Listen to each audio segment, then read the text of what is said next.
Alright, welcome back to another league race. This time we're with TMC. We're in Austria for the Austrian Grand Prix. It's a dry race and a dry qualifying. So heading into this one, I wasn't too confident heading into it because I don't know.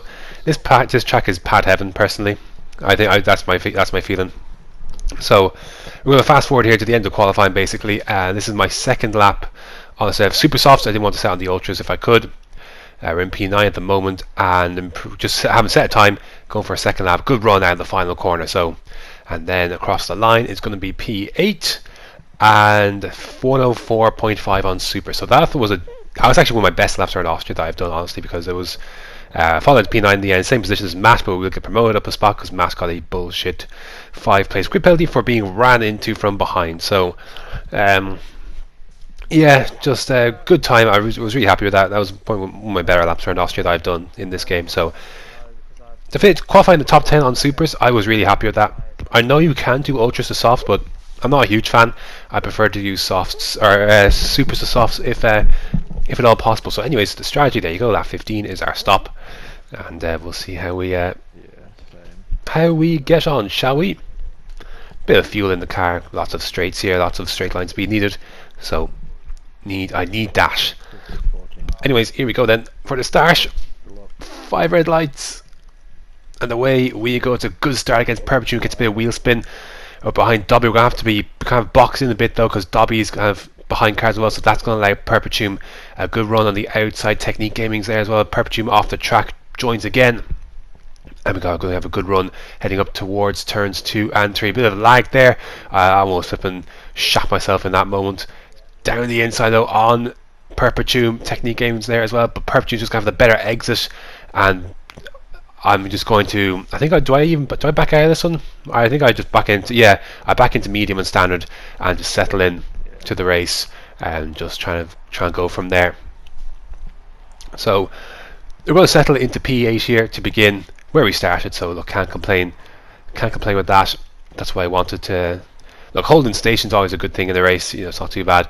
Losing ground obviously sucks, but find the middle ground, and they're happy enough to let that one go. So CR Mercedes is behind us on supers, so we're going to have to worry about him. I did think that he would be a lot quicker in this race than he actually was. So at the time I was like, okay, he's going to come and that's fine. If he overtakes me, that's fine. You know, that was my thinking at the time. So anyways, we're not going to worry about that for the moment. It is still lap 2, but heading on towards lap 4, I've just dropped out of DRS range, and that's going to allow CR Mercedes to have a go at me. And the second I lost DRS to them in front was the second I got attacked. And down the inside goes CR Mercedes. We leave him the space.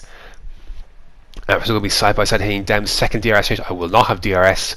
He's going to pull away there as a result. So I have to settle back in. And now, honestly, at the time I was happy enough to let CR Mercedes go like that, because I knew that he was much quicker. But as it turned out, he wasn't that much quicker, and he didn't really go anywhere. He was just kind of still in our DRS for a good while. So eventually I ended up losing a lot of time behind him because he just was like, he was just in the dirt. He was in the dirty air. I was just being held up in general. Like I felt like I could have gone quicker behind him. And lap 9 again, I expected him to be gone by this point. I really did, but he wasn't, and so that's kind of bottling a lot of people behind us as well. My teammate Sway, I think F1 Alonso's around there. Oh no, sorry, F1 Alonso's well behind. But just it's not I wasn't in a comfortable spot at this stage of the race. I really wasn't, because I did expect Mercedes to pull away, and it just never happened. Like, we're keeping pretty much safe. Like the guys in front aren't getting away too much, apart from Barry, obviously, who just pisses away this race. But I see the cars in front there. Like, we're not that far away, but I did expect Mercedes to be better, quicker than that. Lap 10, I half think about a move and back out of it because I want to go for turn 3, but I almost end up running into the back of him. Puts me in a real disadvantage for turn 1, and pull over. Sway got a good run, said, look, I got a good run. So okay, so pull over, let him go, and RWTR is behind as well now at this stage, so he's closing up as well. So Mercedes was definitely there for the taking, and if I'd committed to that, maybe I could have got a move done, but I just didn't commit to it, and I lost the position as a result. Lap 11, Sway's going to get his braking all wrong, and he's going to let me go then as a result, and then that puts me back ahead of my teammate. I think RW is going to have a good run at Sway soon enough as well. So we're back into 8th, but Again, it's still ZR Mercedes kind of holding everyone up here, so it was that was a tough one for sure.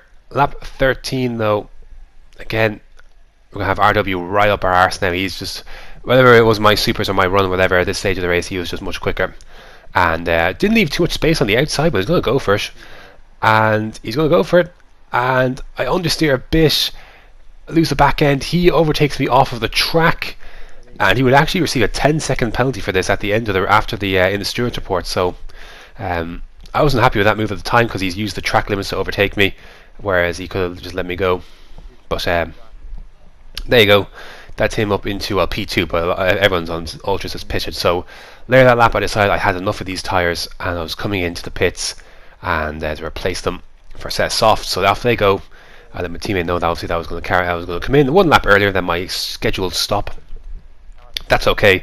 The softs will still go to the end easily from here.